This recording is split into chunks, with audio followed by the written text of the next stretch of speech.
Well, hello and welcome to Communicore Weekly, the greatest online show. I'm George. And I'm Jeff, and I'm getting sick of saying that I'm going to Disneyland.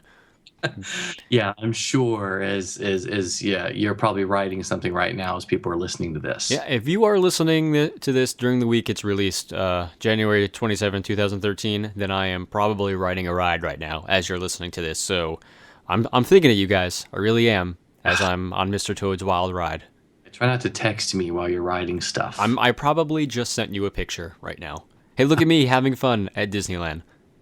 That's what happens. Here. Follow me on the Twitter, though, and I'm probably, tweeting all sorts of really funny and snarky and great pictures while I'm there, because that's fun. So, Stuff to the Rolly Crump Facebook page? Yeah, facebook.com/RollyCrump as well. And, come to our signings at the end of the week. That'd be awesome if you did. Please do. Anyway, we got a cool history for you. We should listen to it now. It's time for Disney History.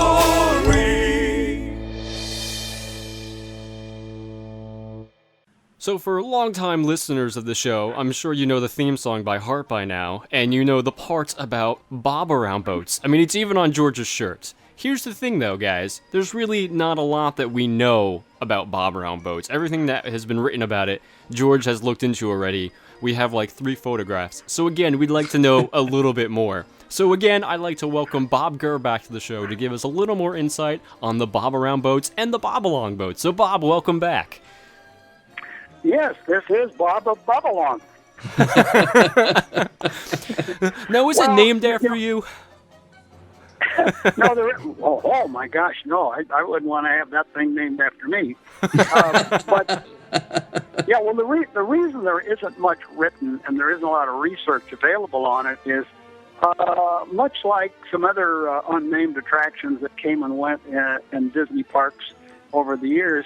Things that weren't very successful have a tendency to hopefully disappear fast enough before anybody notices enough of them in order to write a story about them. It's only when they've been dead and buried for 4 decades or more, somebody will see an old postcard and say, "Oh, what was that?" And then, of course, the inquiries will go around. Well, who knows about this and who knows about that? And of course, the people who actually perpetrated this stuff, some of them, thankfully, they're dead already, so you're never going to find out. But in the case of the Bobalong, I'm not dead yet, so at least you can get that story correct. Well, it turns out, the BobARounds, it was a cute-looking thing. There was artwork on them, and I never did find out who came up with the idea and to what company did they go to build the original BobARounds. But they were a simple little boat, and I think they used a little Shakespeare fishing motor, a little electric motor in it. They had almost no performance. The slightest wind would just blow them away. And but they did look cute as watercraft. The people designing Walt Disney World, we had a lot of lakes, and we wanted to have the kinetics of a lot of watercraft visible. So there was quite a bit of stuff. Some of it didn't really work well, but it was cute looking and made good publicity pictures. So some years later, after those were removed, a program got started for a replacement for the BobARounds, and the company had named the project the Bobalong. And that job then came to me and Maple in Glendale, and it was probably 74 somewhere in there. I might not have it exact. I'd have to go dig in my records to exactly what the exact dates were. But it was in that period of time that after Walt Disney World had been running for a few years, and they could kind of refine what stuff works, what stuff didn't work, and they wanted to go back to this idea of a little rental, like a small party boat, but not have a great big party boat, that people are used to today, with big pontoon boats where you can put your family, 12 people, and put all the beer kegs and the barbecue and everything. It'd be something small, just for 4 people, and maybe 6 at the most, but a family of 4. And so the company wrote out all these specifications, and then this job went for initial design to our famous George McGinnis at working at Maple in Glendale, and he did some beautiful artwork of of a boat that was kind of almost like themed like tiki, almost like a little two outrigger canoes kind of a thing. And the company mocked up a design a little bit like it down at Disneyland, and they did some preliminary testing with some of the executives, just enough to see that how would it work operationally. And then the job kind of went dormant for a few months, and then the job came back to life. And they said, well, no, we don't really like a tiki-looking boat. We want something modern because it's Walt Disney World, and it's going to be run over in the lake in front of the Contemporary Hotel. So that meant it would come to me because, I design more modern-looking stuff. So I took all the list of all the words that they wanted this darn thing to do, and I came up with a fairly simple design that was sort of just like a slightly rounded edge oblong tub that had some nice seats in it, and it had an arrangement for you could have batteries stored in some compartments, and then we would have a motor arrangement that would go out to a little prop shaft with a little propeller with a cork nozzle on it to help make it be more efficient. And month after month, this thing was going along, and they kept saying, "Well, we're gonna build them." So rather than make a rough mock-up, they authorized us to go into full tooling, and that meant, in other words, we're making a big clay model, very accurate, because we're going to make production molds in order to make what turned out to be a production run of one. So that meant the body part was extremely expensive because that was a fully tooled one, although the metal parts are fabricated one at a time, and of course the little top on it the same way, and a lot of hardware is store-bought, same as the motor and stuff like that, and of course the batteries. So anyway, we got this little boat finished, and it really came out really high quality, looking really, really nice. We took it up to the Golden Oak Ranch that Disney Studio uses up in the little town of Santa Clarita, because that ranch had a lake, and we could take that boat up there and do our testing and try different propeller diameters and pitches, propeller pitch, in order to try to get the efficiency between the batteries and the speed and the handling of the boat. So we did that several times, and we got the boat work really neat. But of course, it's on a movie ranch, not in the wind. So, wrong. So the boat got shipped to Florida, and I never did go down to see the testing. I just kind of heard about it. But you got to realize that job did not have what we would call a job captain or a job leader. It just, over a period of a year and a half, it bumped from one group to another. It was sort of like a hand-me-down committee thing, and it didn't have a driving, enthusiastic force on it. So during the test period down there, they found out that it wasn't any better than the little BobARound, and in fact, it had even more sail area when the wind blew, and it wasn't any faster. And they, for tests, they immediately started renting it out to guests. And they found out in short order the guests would go out too far out in the lake, and the wind would come up in the afternoon, and they got their picnic. They put all their food and all the kids and everything in the boat. And then they couldn't get back to the dock in time, so they're going to get overcharged because they stayed out too long. And while trying to come back into the wind, the batteries would just slowly fade, and then you had no power, and then they had to go get a boat and go out, put a rope on it, and drag it home.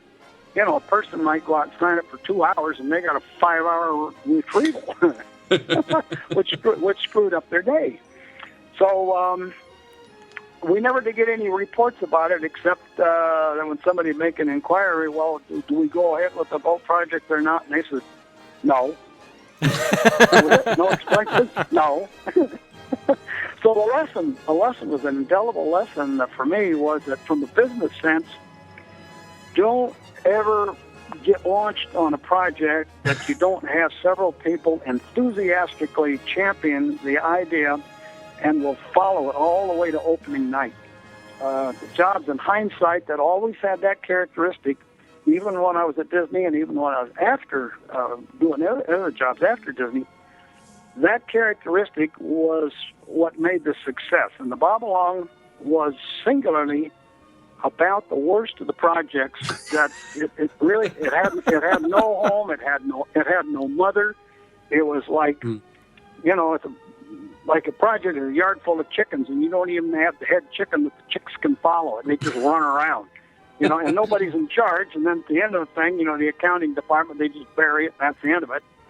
And that boat disappeared so fast, nobody even knew whatever happened to it. Usually we put stuff in the boneyard and then scavenge it for parts. But that thing was just vaporized out of Disney history. So lessons learned from this is, 1, make sure there's always somebody in charge to lead it from creation to the ending, and 2, don't go out on a Bob-a-Long boat because you will get stuck in the water.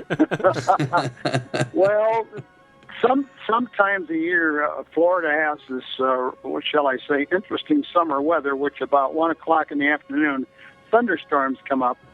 And, of course, the rain will come down, and the downdrafts are so fierce, they'll come down to the ground and then spread out in all directions. And if you're in a boat near a downdraft, that downdraft will just simply wash you away, not in the direction that you want to go.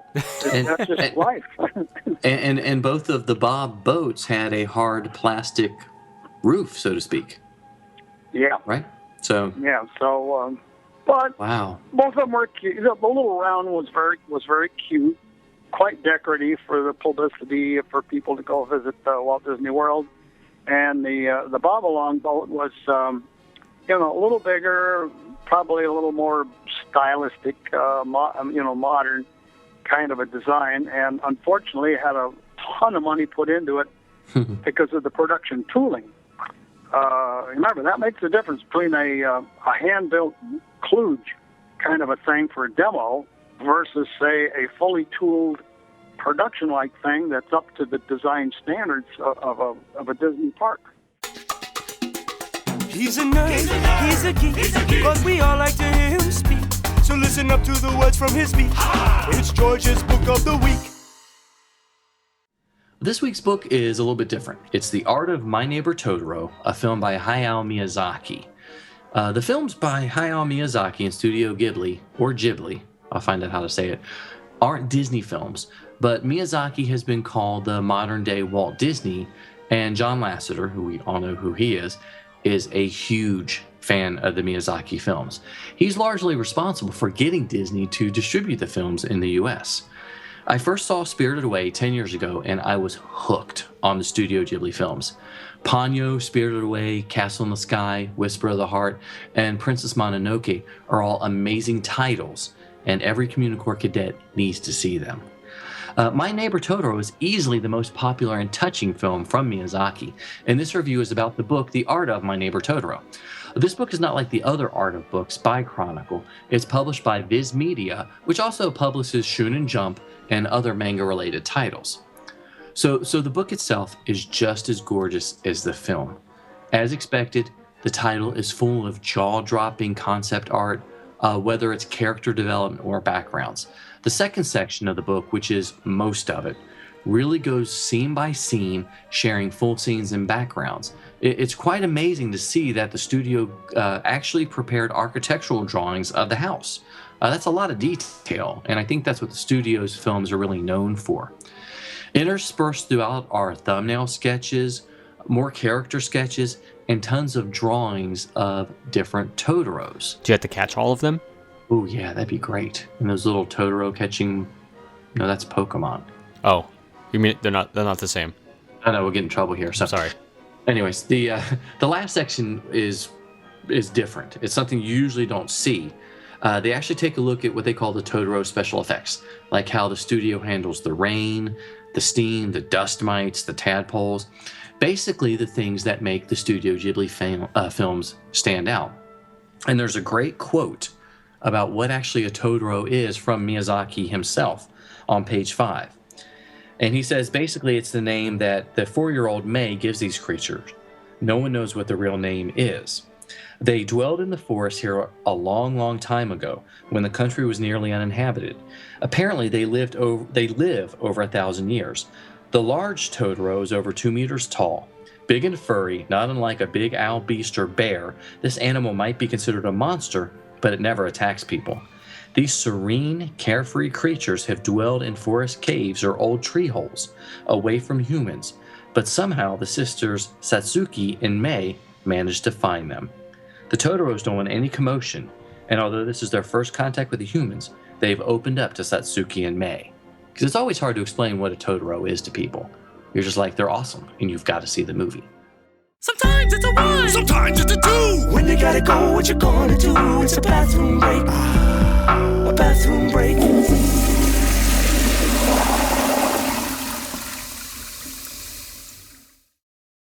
Well, apparently we've got some breaking news for you guys. Epcot has a new bathroom. Oh, yeah. And it's attached to some kind of new bakery or something like that. Who cares about that, though? It's about the bakery. So this is a new bathroom out by the France Pavilion attached to the Les Halles bakery, which replaced the La Pâtisserie. I'm getting choked up on all the French. And there's something rather unique about this toilet. There's 2 of them, and anyone can use them. Isn't that crazy? They're unisex, guys. That is actually kind of weird. So I'm sure if you go to use them, there might be a bunch of people like standing around going, well, which one is which? I don't know. So I do not know. Well, I don't know what language that was. So, but apparently it's a pretty cool bathroom. Got a nice fleur-de-lis pattern on the tile and a nice sign outside that says toilette pointing down. So I hope people don't just go on the ground. Yeah, that'd be really bad show, I think. Weird. Yeah, don't do that. But anyway, when you go, just pick one. You can use either one. I promise, you won't get in trouble.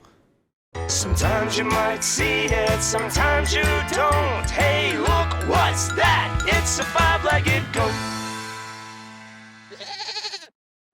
Over on Buena Vista Street at Disney's California Adventure is the Fiddler, Fifer, and Practical Cafe. Now, the cafe is named after Fiddler Pig, Fifer Pig, and Practical Pig, collectively known as the Three Little Pigs, and they're depicted in Disney's 1933 short of the same name, which was produced as part of the Silly Symphony cartoon series.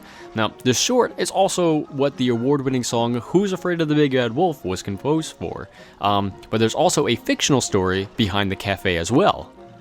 Yeah, a trio of performing sisters known as the Silver Lake Singers opened the Fiddler, Fife, and Practical Cafe.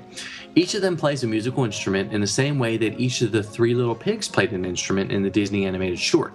The sisters' coffee shop is decorated with posters from the places they've performed, including the ballroom of the Hollywood Tower Hotel, which you may know better as the Tower of Terror. Is it pronounced Fife? Did I pronounce it wrong?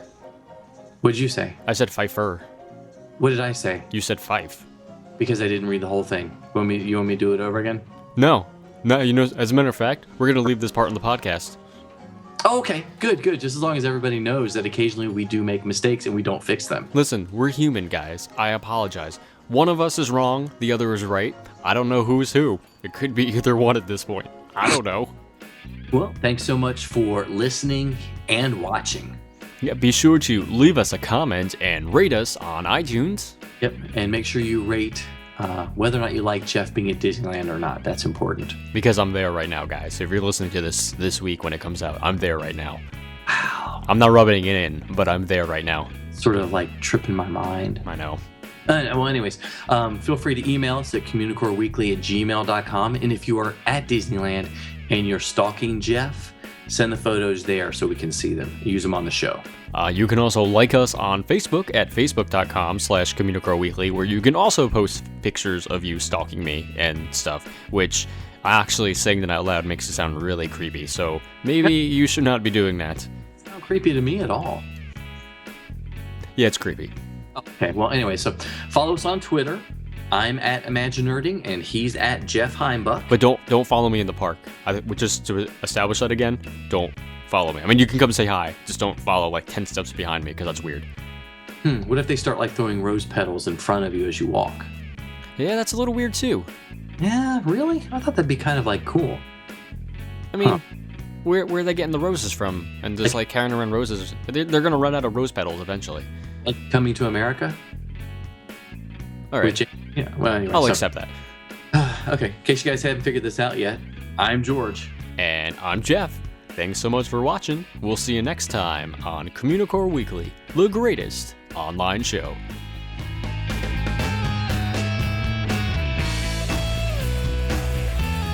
Nico Bass.